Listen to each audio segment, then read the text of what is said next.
우리 옆에 계신 분도 한번 인사하겠습니다. 사랑합니다. 축복합니다. 사랑합니다. 축복합니다. 네. 지난 시간까지는요. 마태복음 18장을 통해서 예수님께서 이 교회 공동체에 대해서 설교하시는 내용을 살펴봤습니다. 이제 오늘부터는 갈릴리 지역의 사역을 마무리하시고 예루살렘으로 올라가시는 길 중에 벌어지는 일들을 다루고 있습니다. 예루살렘으로 올라가시면 뭐가 있죠? 이제 십자가에 달리시게 되는 거예요. 그 전에 가는 길에서 벌어지는 일들을 다루고 있습니다. 언제나 그렇듯이 예수님이 가시는 곳마다 예수님을 따라다니는 사람들이 참 많았습니다. 근데 예수님은 피곤한 일상 중에서도 그들을 외면하지 않으시고 그 병자들을 불쌍히 여기시고 그들을 고쳐주시는 기적을 베푸십니다. 자, 그런데 이 기적의 순간에 그 기적에 동참하지 못하고 그 기적을 통한 은혜를 맛보지 못하고 여전히 예수님을 공격하는 사람들이 있었습니다. 여러분, 어디에나 은혜를 받는 자리에서 은혜를 받지 못하는 사람들이 있습니다. 그럼 교회 안에도 있어요. 예수님께는 나오긴 나왔는데 본질인 예수님께는 관심이 없고 다른 데만 관심을 갖는 사람들이 교회 안에도 있습니다. 여러분, 우리가 매주 교회에 나오는 것은 너무나도 당연한 일상이지만 사실 여러분, 이게 교회에 나올 수 있다는 것이 얼마나 감사한 일입니까? 그렇죠? 감사한 일입니다. 여러분, 지금 교회에 나오고 싶어도 나오지 못하는 분들이 얼마나 많은지 몰라요. 우선 복음을 듣지 못해서 못 나오는 분들도 있고요. 또 복음을 듣긴 들었는데 마음이 열리지 않아서 안 나오는 분들도 계시고요. 또 코로나 때문에 혹은 건강이 좋지 못해서 나오고 싶어도 거동이 안 돼서 못 나오는 분들도 너무 많습니다. 근데 우리는 이렇게 매주 건강하게 교회에 나올 수 있지 않습니까? 그런데 이 소중한 순간에 교회에 와서 예수님과 말씀에는 관심이 없고 다른 데 많은 관심을 가지고 있는 사람들이 간혹 있다는 겁니다. 찬양은 잘하는지, 목소리가 뒤집어지진 않는지, 뭐 이런 데 신경 쓰신 분도 있고요. 또 이 교회 냉방 난방이 잘 되는지 아닌지, 뭐 교회가 뭐 시스템이 프로그램이 잘 갖춰져 있는지 아닌지, 뭐 목사의 설교는 어떤지 막 이런 온통 평가하고 앉아 있는 분들이 계시다는 겁니다. 그러면 여러분, 그런 분들이 예배 가운데 말씀 가운데 은혜를 받을 수 있을까요? 교회 나온 목적이 다르면 당연히 은혜를 경험할 수 없는 겁니다. 오늘 본문에 나오는 이 바리새인들도 예수님 앞에 나오기는 나왔어요. 그런데 그들의 관심은 다른 데 있었다는 겁니다. 예수님을 눈앞에 보고서도 관심이 다른 데 있는 사람들은 너무 불쌍한 사람들이죠. 다른 사람들처럼 은혜를 받으면 좋겠는데 그들은 그것을 은혜를 받기는커녕 오히려 예수님을 반대하고 공격하려고 합니다. 겉으로 볼 때는 그들이 잘 몰라서 질문하는 것 같지만 사실은 예수님을 시험하기 위한 질문이었습니다. 오늘 이들이 하는 질문을 통해서 우리는 성경이 말씀하고 있는 결혼과 또 성경적인 말씀하고 있는 이혼과 독신에 대해서 한번 살펴보도록 하겠습니다. 먼저 그들은 이렇게 질문을 합니다. 3절을 한번 같이 읽어보겠습니다. 같이 읽겠습니다. 시작. 바리새인들이 바리새인들이 예수께 나와 그를 시험하여 이르되 사람이 어떤 이유가 있으면 그 아내를 버리는 것이 옳으니까. 네. 어떤 이유가 있으면 그 아내를 버리는 것이 옳습니까? 이런 질문이에요. 요즘 이런 질문하면 난리가 나겠죠. 예, 요즘 난리 나는 질문입니다. 그런데 우리는 당시 상황에서 이해할 필요가 있습니다. 당시에도 이 이혼 문제는요, 아주 예민한 문제였어요.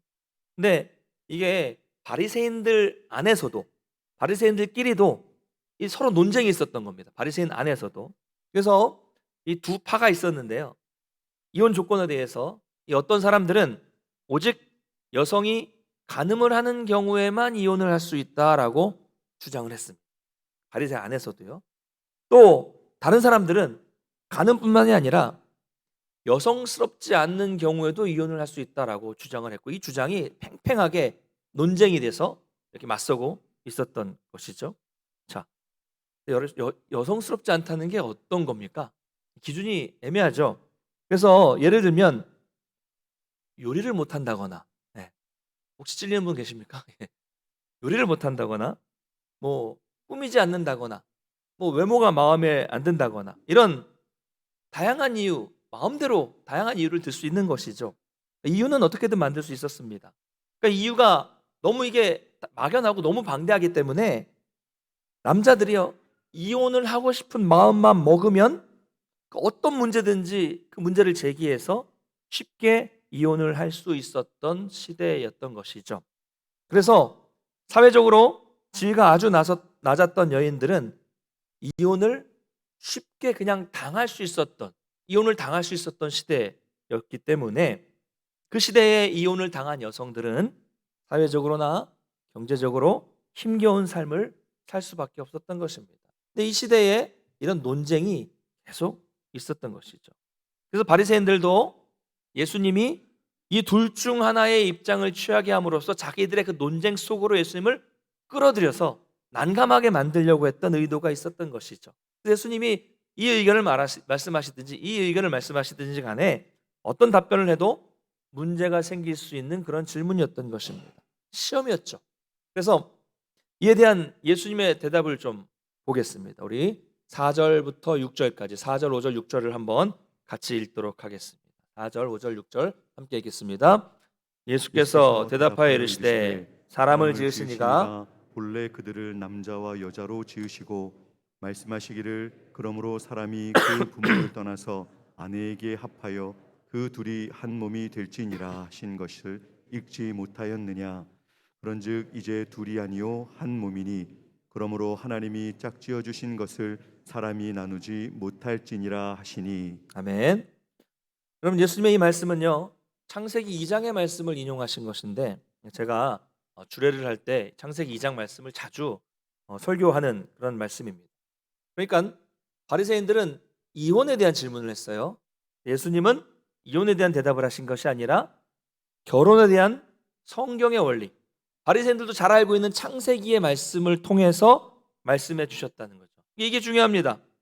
예수님은 어떤 권위 있는 다른 사람의 말이나 어떤 본인들이 가지고 있는 이런 전통을 통해서 풀려고 한 것이 아니라 누구나 잘 알고 있는 말씀을 통해서, 가장 본질이 되는 하나님의 말씀을 통해서 이 문제를 푸셨다는 겁니다. 그래서 우리도 예수님 말씀대로 먼저 성경이 말씀하고 있는, 오늘 본문에 말씀하고 있는 결혼의 원리에 대해서 한번 살펴보기를 원합니다. 첫 번째로 오늘 말씀에 나오는 대로 결혼의 원리는요, 1대1의 원리입니다. 그러니까 남자와 여자의 1대1 관계가 되어야 한다는 것이죠. 이건 너무나도 당연한 말이죠. 말할 것도 없는 거죠. 여러분, 성경은요, 하나님께서 사람을 창조하실 때 남자와 여자로 창조하셨다라고 분명하게 말씀하고 있습니다. 그러므로 남성과 여성 외에는 다른 성은 없습니다. 당연한 거죠, 이건. 창조의 원리를 거스르는 거죠. 또 어떤 아주 진보적이고 급진적인 분들은 성경 안에 동성애가 죄라는 말씀은 없다라고 하면서 동성애를 옹호하는 그런 신학자들도 있어요.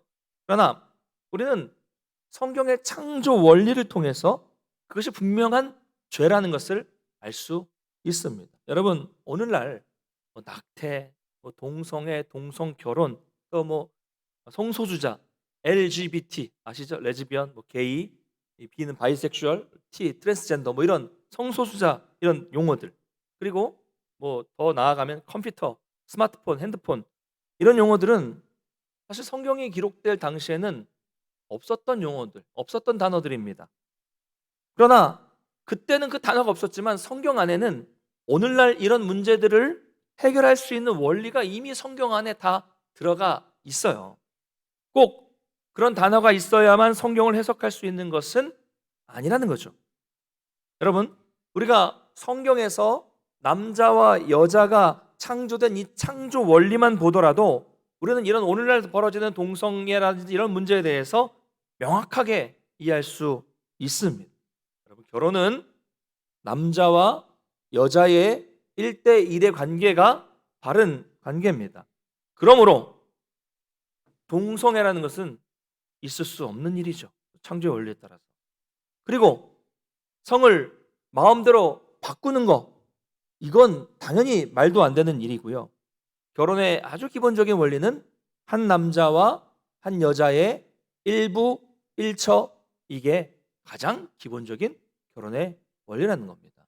근데 어떤 분들이 이렇게 말씀하세요. 아니 목사님, 성경에 보면 아브라함도 아내가 첩이 있었고 야곱도 있었는데 그건 어떻게 된 겁니까? 라고 말씀하시는 분들도 있지만 기본 원리는 그건데, 그것은 그분들도 당시 사회적인 분위기와 그 당시의 문화에 물들었기 때문에 잘못된 행동을 한 거죠. 네. 그걸 우리가 그거 가지고 성경이 그렇기 때문에 그렇다라고 말할 수는 없는 겁니다. 성경의 원리는 일부 일처입니다. 생각해 보세요.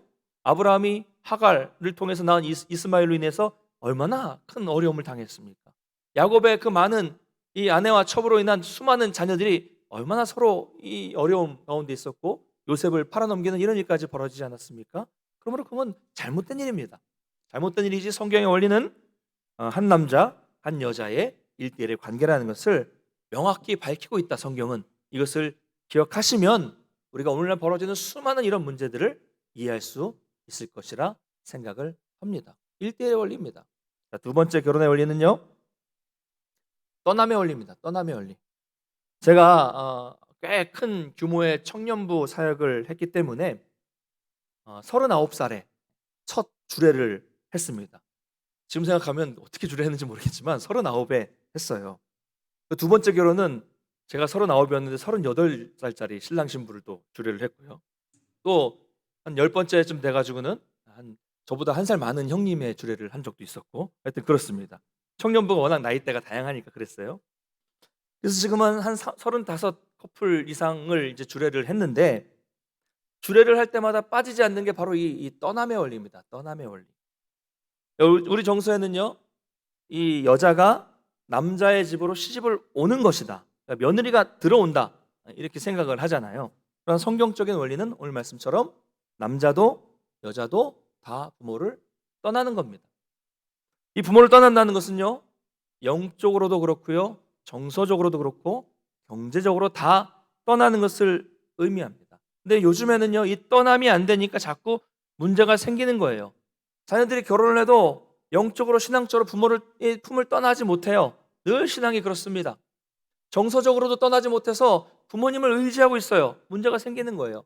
또 젊은 이 자녀들이 결혼을 하면 경제적으로 떠나지 못해요. 그래서 많은 분들을 보면 결혼을 했는데도 여전히 소유가, 차량이나 이런 소유가 부모님으로 돼 있고, 여전히 공과금은 부모님이 내주시고 계시고, 여전히 뭐 이런 것들을 다 뭐 보험이고 뭐고 간에 다 부모님 명의로 돼 있는 경우들이 많습니다. 이거 여러분 떠나야 됩니다. 다 떠날 때 문제가 사라져요. 생각해 보십시오. 결혼을 했는데 신앙 문제나 뭐 경제 문제나 직업 문제나 육아 문제를 계속 양가 부모님들과 상의해서 결정한다면, 떠나지 못한다면 이거 얼마나 혼란스럽겠습니까? 결혼하면 이제 남편으로서 아내로서의 역할을 본인들이 해야 된다는 거예요. 여러분, 자녀들이 떠나는 것도 중요하지만 또 한편으로는 요즘에는 부모님들이 자녀들을 잘 떠나 보내주시는 것도 아주 중요합니다. 물론 부모님들의 입장에서는 걱정되셔서 그러겠지만 자꾸 양쪽 부모님들이 간섭을 하게 되면요, 이 두 사람이 힘들어지는 거예요. 그래서 아예 한동안은 결혼하면 초기에는 관심을 끊어주시는 것이 두 사람이 알아서 부부로서의 책임감을 가지고 살아갈 수 있도록 도와주시는 겁니다. 그래서 저는 한동안 꼭 주례할 때 부탁드리는 것은 어머님들에게 부탁을 드립니다. 반찬도 해다 주지 마시라라고 꼭 권면을 해드려요. 그런데 말씀은 그렇게 하지만 다 해다 주시는 것 같습니다. 여러분, 안 해주셔도요, 요즘에 반찬, 좋은 반찬 많이 사 먹을 수 있고, 밥 안 해도 밀키트 같은 거 주문하면 다 돼서 그냥 끓이기만 하면 됩니다. 여러분이 관심 안 가져주셔도 알아서 두 사람이 잘 먹고 잘 살 수 있습니다. 네. 여러분, 어쨌든 잘 떠나는 게 중요하고 또 부모님들은 잘 떠나 보내주시는 것이 두 사람의 결혼 생활을 위해서 아주 중요하다는 것, 성경의 원리라는 것을 잘 기억해 주시길 바랍니다. 세 번째는요, 결혼의 원리는 연합의 원리입니다. 오늘 본문에는 둘이 아니요 한 몸이다 라고 말씀하고 있습니다. 남자와 여자, 두 사람이죠. 그런데 결혼을 하면 이 두 사람이 하나가 되는 거예요. 제가 결혼식장에 10년 동안 가지고 다니는 색종이가 있어요. 아마 보신 분들 계실 건데 오늘 안 가져왔습니다. 예. 근데 39살일 때 처음 주례를 하면서 파란색 색종이와 이 빨간색 색종이를 두 장인데 이 두 장을 탁 붙여서 종이 접착제로, 아주 강력한 접착제로 붙인 거예요. 단단히 붙어가지고 이제 떨어지지 않습니다. 완전히 하나가 되었기 때문에 10년이 지났는데도 여전히 그 색종이를 가지고 다닙니다. 처음 보시는 분들은 그게 양면 색종이라고 생각하실 수 있겠지만 제가 이렇게 단단하게 붙인 겁니다. 빨간색과 파란색 다른 색을 가지고 있지만 하나의 색종이가 된 게 바로 이게 연합입니다. 이게 결혼이에요. 서로 다른 색깔을 여전히 가지고 있지만 하나가 된 게 결혼이라는 겁니다. 이것을 떼려고 하면 떼지지도 않지만 억지로 떼려고 하면 찢어져요. 둘 다 찢어집니다. 그러므로 이혼은 서로에게 큰 상처를 주는 것입니다. 자, 이렇게 1대1 떠남, 연합의 원리가 오늘 성경에 나타나고 있는 결혼의 원리입니다. 여러분, 중요한 것은 결혼은 하나님이 짝지어 주신 것이다 라고 말씀하고 있어요. 불신자와 불신자가 결혼하는 것은 그냥 두 사람의 결혼이지만 성도의 결혼은 하나님 안에서의 결합이다 라고 분명히 성경은 말씀하십니다. 그러므로 여러분, 신앙 안에서 결혼하는 게 그냥 조금 중요한 게 아니라 아주 중요한 일입니다. 그리고 그렇게 해서 신앙 안에서 하나가 되었다면 당연히 두 사람은 하나님을 중심으로 모시고 살아가야 합니다. 두 사람이 서로 자기 생각을 좀 내려놓고 자기 고집을 좀 내려놓고 하나님의 뜻을 듣고 그 뜻을 이루기 위해서 함께 노력하는 것이 하나됨, 바로 결혼이라는 것이죠. 여러분, 결혼하지 않은 청년들은 오늘 말씀을 좀 잘 기억하셨으면 좋겠고요. 이미 결혼하신 지 오래되신 분들도 오늘 말씀을 통해서 이 결혼의 의미를 다시 한번 잘 생각해 보셨으면 좋겠습니다. 그래서 여러분의 가정이, 또 여러분 자녀들의 가정도 하나님을 온전히 섬길 수 있는 그런 믿음의 가정, 복된 가정 되시기를 간절히 축원합니다. 자, 이렇게 바리새인들의 이혼에 대한 질문을 예수님은 결혼에 대한 성경의 원리로 대답하심으로써 이혼의 부당함을 말씀하셨고 그들의 함정에 빠지지 않았습니다. 그러자 바리새인들은 거기서 물러서지 않고 다시 질문을 합니다. 우리 7절을 한번 읽어보겠습니다. 7절 함께 읽겠습니다. 시작. 여짜오되 그러면 어찌하여 모세는 이혼 증서를 주어서 버리라 명하였나이까? 네, 이런 말이죠. 아니, 모세는 율법에 보면 이혼하려면 이혼 증서를 써줘서 버리면 된다고 했는데 왜 당신은 이혼하지 말라고 하십니까? 이런 질문입니다. 이에 대한 예수님의 대답을 한번 보겠습니다. 8절과 9절 같이 읽겠습니다. 시작. 예수께서 이르시되 모세가 너희 마음의 완악함 때문에 아내 버림을 허락하였거니와 본래는 그렇지 아니하니라. 내가 너희에게 말하노니 누구든지 음행한 이유 외에 아내를 버리고 다른 데 장가드는 자는 간음함이니라. 아멘. 자, 그러니까 이 율법이 나온 배경은 모세가 이혼 증서를 써주고 이혼하라고 한 이유는 뭐 때문이라고요? 너희의 완악함 때문이다. 너희의 악함 때문이다 라는 거예요. 이게 무슨 의미일까요? 이것을 이해하려면 당시의 시대적인 상황을 이해해야 됩니다. 여러분, 죄송한 말씀이지만 당시에 아내들은 남편의 소유물과 같은 그런 존재였습니다. 그래서 남편이 마치 마음에 들지 않는 물건을 버리는 것처럼 아내를 버리는 일이 아주 당시에는 많았다고 합니다. 바로 이것이 예수님이 말씀하시는 완악함이에요. 완악함. 아내를 마음대로 버리는 완악함이죠. 그런데 그 옛날에는 이혼한 여자가 혼자 살아간다는 것은 거의 불가능한 시대였습니다. 경제력도 없어서 먹을 것을 먹을 수 없고 또 사람들에게 이혼한 여인이라고 해서 손가락질 당하고 배척을 당했던 그런 시대였어요. 우리가 전에 살펴봤지만 룻기 보시면 남편들이 다 죽잖아요. 그래서 나오미와 며느리들만 남아요.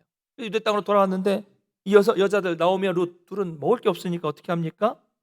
남의 타작마당에 가서 떨어지는 그 나달이라도 주어야 먹을 수 있는 그런 비참한 상태에 처하게 되는 것이죠.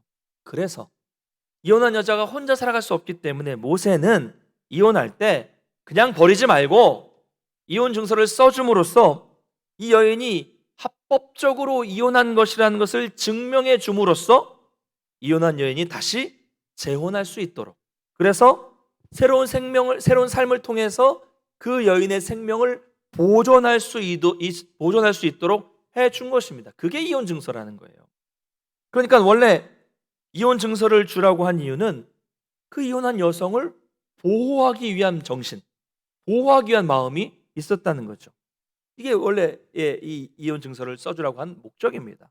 그런데 문제는 나중에 되다 보니까 이 율법을 악용한 남편들이 또 많이 있었다는 거죠. 그래서 이혼 증서를 악용해서 그래, 그러면 이혼 증서만 써주면 내 마음대로 이혼을 해도 된다라고 생각하고 그렇게 이혼을 했다는 것이죠. 원래 의미가 퇴색된 겁니다. 완전히 뒤바뀐 겁니다.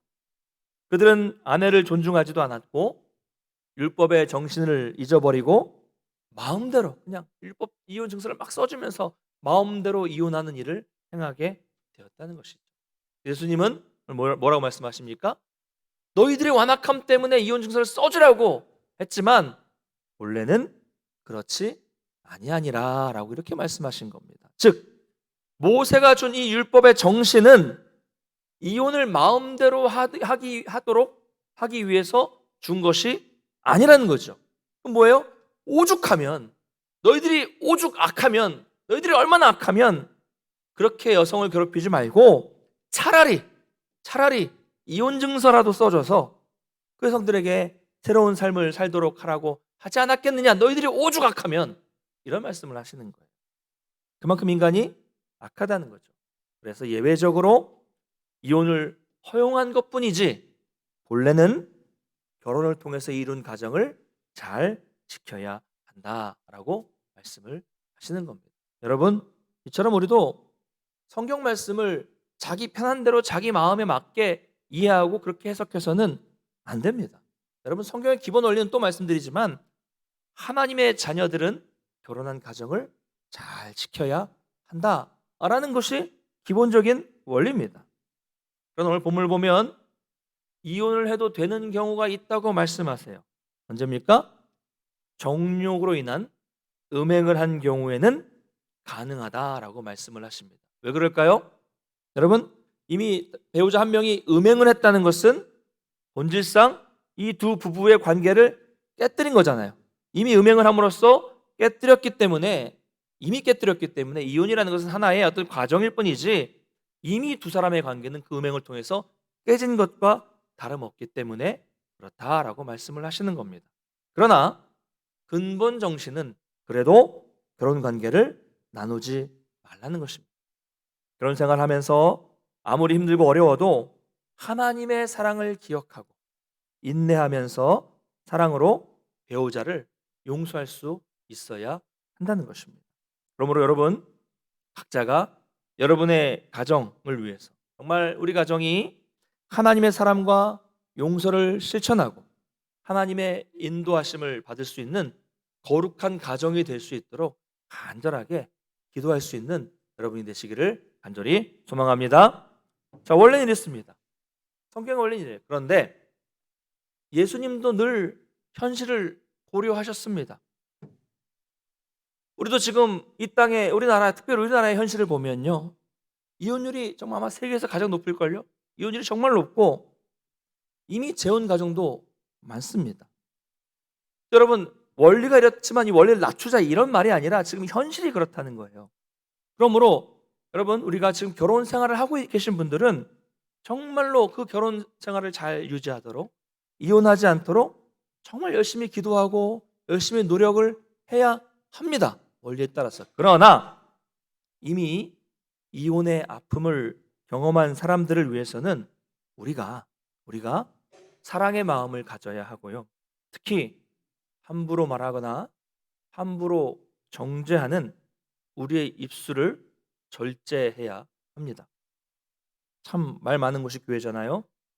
우리가 뭐라고 말을 하기보다는 이혼이라는 아주 큰 아픔을 이미 겪고 있는 사람들을 위해서 기도해주고 그 아픔을 싸매주고 또 치유해주고 행복한 가정을 이룰 수 있도록 돕는 역할을 우리가 공동체가 해야 한다는 것입니다. 여러분, 다 이렇게 아무 일도 없는 것 같이 앉아 계시지만 여러분, 가정마다 다 아픔이 있고 고통이 있고 어려움이 있지 않습니까? 우리가 그 가정들의 아픔을 어떻게 다 이해할 수 있겠습니까? 제가 목사가 되다 보니까 어떤 경우에는 성도님들이 모르시는 그 가정만의 그 특별한 아픔과 문제를 아는 경우가 참 많습니다. 어떤 가정은 정말 말로 할 수 없는 심각한 이 폭력, 폭행으로 얼룩져 있는 가정도 있어요. 또 어떤 가정은 가산을 다 탕진해서 다 탕진하고 이제 빚도 많이 남았는데도 또 도박에 빠져서 계속 가산을 탕진하고 빚을 지는 가정도 있습니다. 또 도저히 해결되지 않는 알코올 중독으로 막 빠져서 병원에 왔다가 또 퇴원했다가 또 병원에 가고 또 해결 안 되고 얼마나 괴롭겠습니까, 그 가정이. 또 어떤 가정은 배우자의 음행으로 인해서 고통 속에 있는 사람들도 있습니다. 예. 만약 여러분의 가정에 또 여러분 자녀의 가정이 이렇다면 우리가 어떻게 함부로 그 입장이 되지 않고서 함부로 말할 수 있겠습니까? 그런 고통 속에 있는 분들에게 우리는 현실에서 그 앞을 모르면서 무조건 성경의 원리만을 가지고 이야기하는 것도 우리는 조심할 필요가 있다는 거예요. 이미 아픔이 있는데. 그래서 저도 이런 설교가 참 어려워요. 참 어렵습니다. 그분들이 겪고 있는 고통 모릅니다. 정말 죽고 싶을 만큼 가정 때문에 죽고 싶을 만큼 괴롭다고 하는 그 고통을 모르잖아요. 그 고통 속에서 어떻게 할까 고민하고 또 신앙인이라서 더 고민하고 기도하다가 너무 괴로워서 이혼 직전에 있는 분들도 계시고요. 또 그 고달픈 상황을 결국 이겨내지 못해서 이혼을 해서 그분들이 가지고 있는 상처와 고통까지도 우리가 이해는 못해도 그래도 그분들을 좀 이렇게 헤아려 줄 수 있는 마음이 있어야죠. 그런 상황을 모르면서 무조건 성경이 이렇다, 말씀이 이렇다, 원리만 내세우면서 비난하는 것은 이미 아픔을 경험하고 있는 사람들에게 더 큰 상처를 안겨주는 것이라는 것입니다. 여러분, 이게 참 아직 우리 정서에는 쉽지 않은 일이라고 생각합니다. 그러나 이런 일은 우리 중에 누구에게라도 일어날 수 있는 일입니다. 우리 공동체가 주 안에서 한 가족이라고 하지 않습니까? 여러분, 가족은 어때요? 가족은 어떤 어려움이 있고 어떤 결정을 해도 덮어주고 사랑해주고 정말 아껴주는 것이 품어주는 것이 가족입니다. 할렐루야.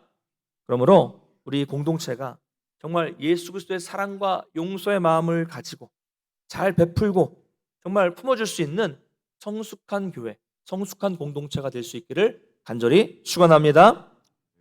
자, 여기까지 들으니까 제자들은 이제 머리 아파진 거죠. 아니 예수님, 결혼이 이렇게 머리 아프고 골치 아픈 것이라면 차라리 결혼 안 하고 혼자 독신으로 사는 게 낫지 않겠습니까? 라고 예수님께 질문을 합니다. 여러분 어떻게 생각하십니까? 결혼은 골치 아픈 일입니까? 대답 한번 해보십시오. 대답 잘 하셔야 되죠. 네. 결혼해서 사는 것은 정말로 힘겨운 일입니까? 네. 이럴 줄 알았으면 목사님 혼자 살 걸 그랬어요. 맞습니까? 네.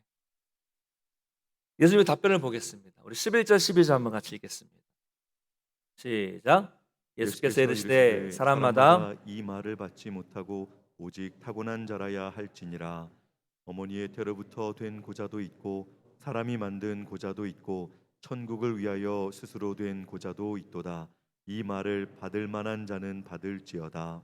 아멘. 자, 예수님 말씀에 따르면 독신은 세 가지 경우가 있습니다. 첫 번째는 선천적으로 결혼 생활이 불가능해서 독신으로 사는 사람이 있고요.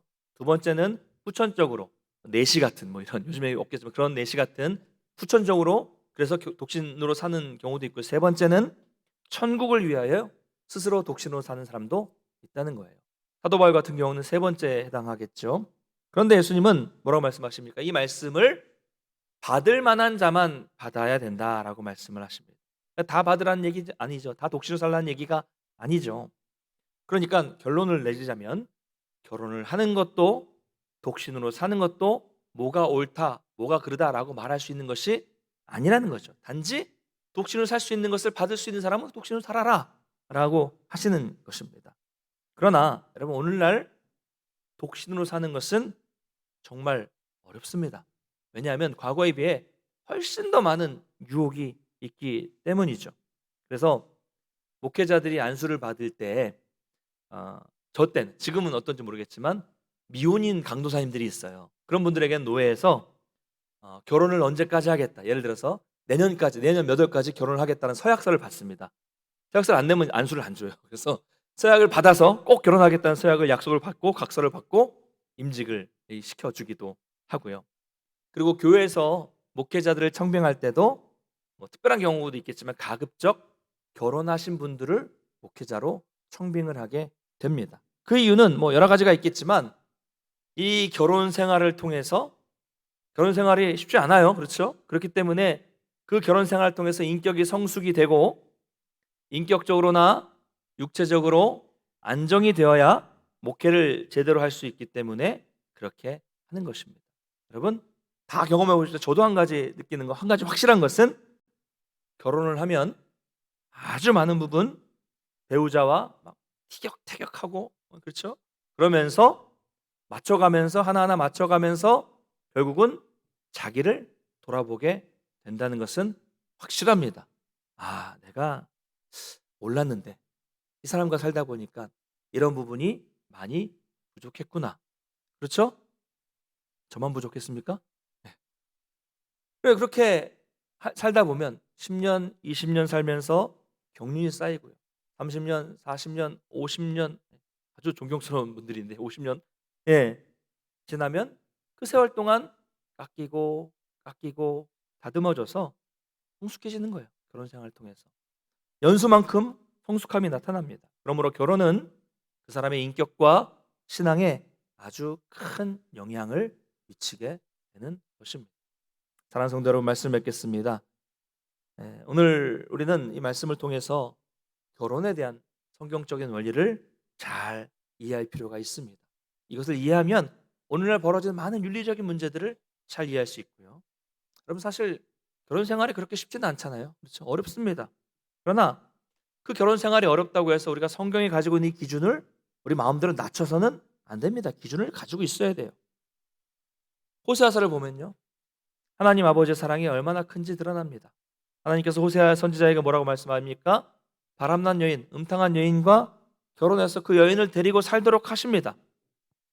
다시 나가도 데리고 오고 다시 도망가도 또 데리고 와서 살도록 하시면서 보여주시죠. 뭘 보여주십니까? 우리 하나님의 사랑이 그렇다는 거예요. 하나님도 우리가 돌아서고 우리가 도망가고 우리가 배신해도 끝까지 다시 데리고 오시는 사랑의 하나님이다라는 것을 호세아 선지자를 통해서 보여주시는 겁니다. 우리가 이 하나님의 사랑을 기억하면서 우리 가정 안에서 서로 피차 복종하면서 살아야 합니다. 현실은 어려워요. 어렵습니다. 우린 약하기 때문에. 그러나 완전하신 주님 말씀하신 그 기준을 바라보면서 인내하면서 가정을 지켜나가시기를 간절히 소망합니다. 바로 이것을 위해서 온 가족이 여러분 스스로 배우자와 함께 기도하시고 함께 노력하시기를 바랍니다. 그래서 참 오늘날 삶이 힘겹죠. 그리고 이 시대의 정신 보면 혼탁합니다. 아주 윤리적으로 난잡하죠.